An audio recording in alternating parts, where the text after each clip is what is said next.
बिस्मिल्लाहिर्रहमानिर्रहीम। अस्सलाम वालेकुम। मैं रिजवान गिलज़ई और मेरे साथ मौजूद हैं हारून रशीद साहब। हमारे दानिश्वर जो हैं अल्लाह ताला इनको अक्ल सलीम, न पढ़ते हैं न लिखते हैं, न अहले इल्म के पास जाते हैं, कुछ पता नहीं है कि जी उनके ज़ाती मामलात है। ज़ाती मामलात कैसे हैं जी? वो खुद तशहीर कर रहे हैं। ये जो देखो उन्होंने जरदारी साहब ने भी यही किया, 10 करोड़ रुपए गुलकारों को दिए, मगर ये नहीं किया कि उसकी तशहीर करें। ये तो तशहीर कर रहे हैं, वो खड़े होकर सुन रहे हैं। उधर जब आग भड़क रही थी नवाज शरीफ साहब खड़े होकर वो सुन रहे थे और 7 दिन उनसे प्रैक्टिस कराई।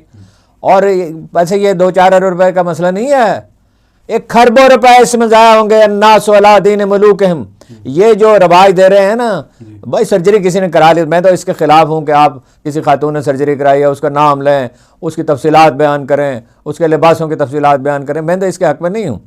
लेकिन ये जब खुद उनका फोटोग्राफर कहता है 1% अभी तो जारी किया, 1%, है जी, तो भाई ये क्या होगा? मतलब ये पूरी एक नस्ल को, ये हमारा जो तबका है, आसूदा तबका है, ये तो सब लोग इस काम पे लग जाएंगे। आप देख लेंगे अगले बरसों में, अगले महीनों में ये प्लास्टिक सर्जरी का रवाज हो जाएगा, लोग धड़ाधड़ वहाँ जाएंगे, अरबों खरबों रुपए ज़ाया करेंगे, फिर तकरीबात इसी तरह की होंगी, मुकाबला शुरू हो जाएगा।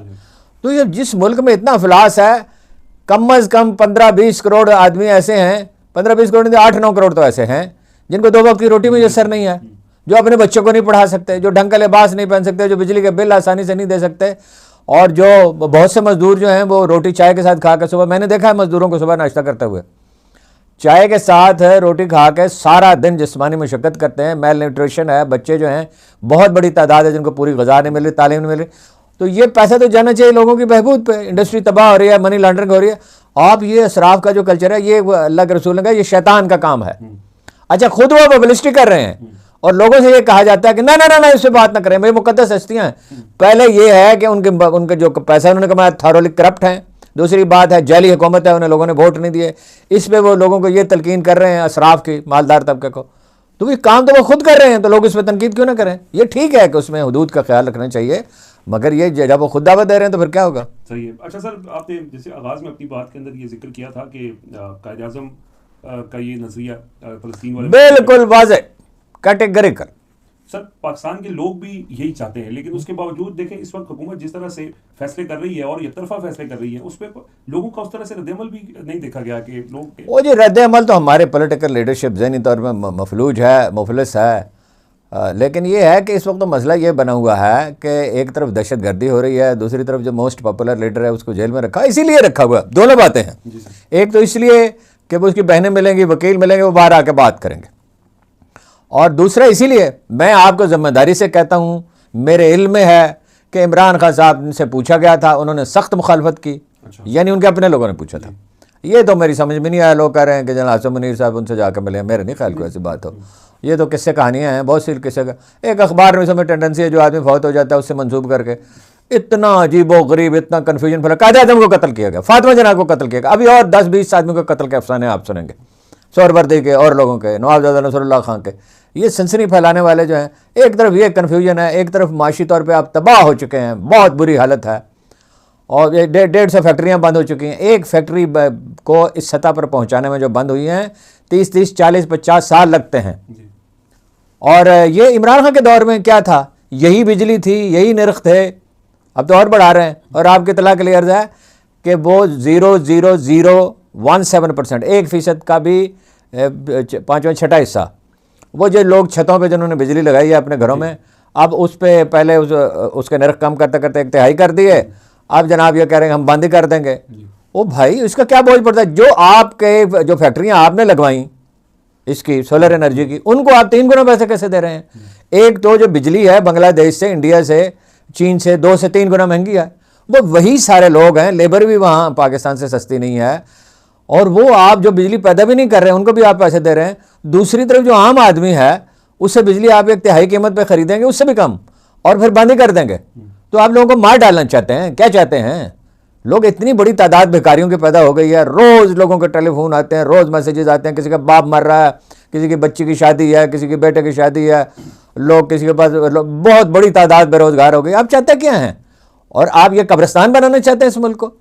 सर ये बताइएगा कि ये जो मौजूदा हुकूमत है इसकी ये इंश्योरेंस पॉलिसी आप ये समझ लें कि जो डोनाल्ड ट्रंप के साथ उनके ताल्लुकात हैं वो समझते हैं कि बहुत ही अच्छे हैं और इसी वजह से उनको इनकार मुमकिन नहीं है, और पाकिस्तान वैसे भी IMF के मामलात हों या दीगर जैसे मामलात हों फंसा हुआ है, मुश्किल माशी हालात हैं, और ऐसी सूरत हाल में ट्रंप जैसे सपोर्ट उनको चाहिए और उनको इनकार करना उनके लिए मुमकिन नहीं है। ऐसे मौके पर इमरान खान भी होते तो क्या वो इनकार कर सकते थे? या बिल्कुल, उन्होंने कहा नहीं था अटक के मामले में एब्सोल्युटली नॉट।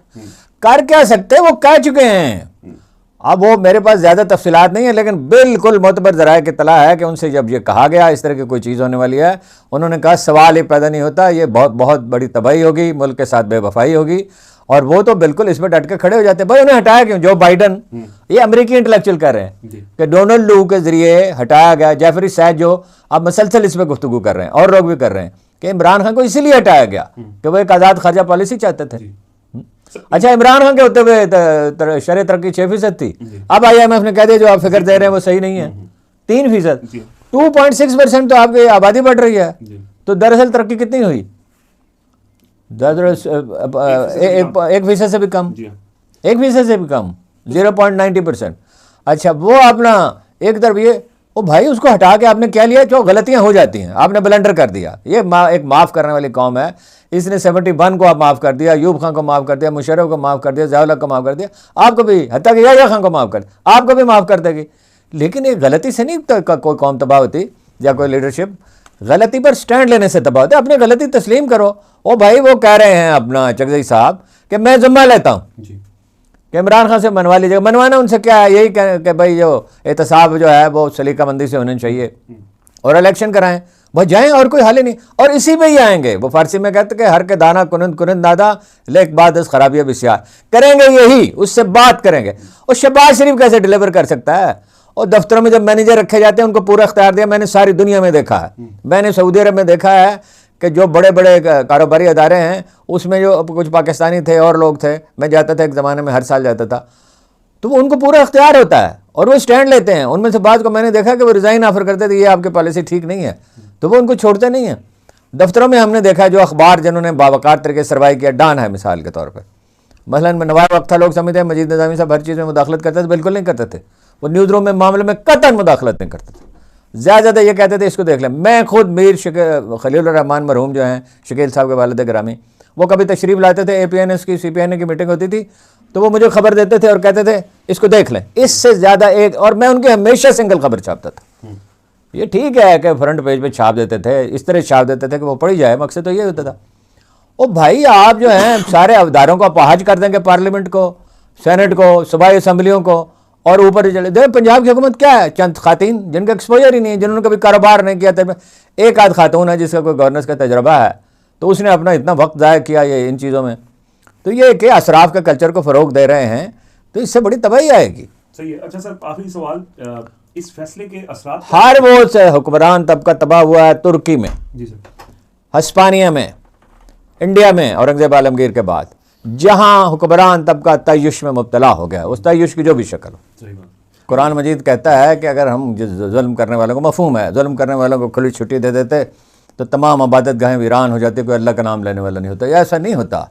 आखिर एक दिन सब्र का पैमाना लबरेज होता है, फिर लोग उठते हैं। देखिए नेपाल में क्या हुआ, ढाका, बांग्लादेश में क्या हुआ,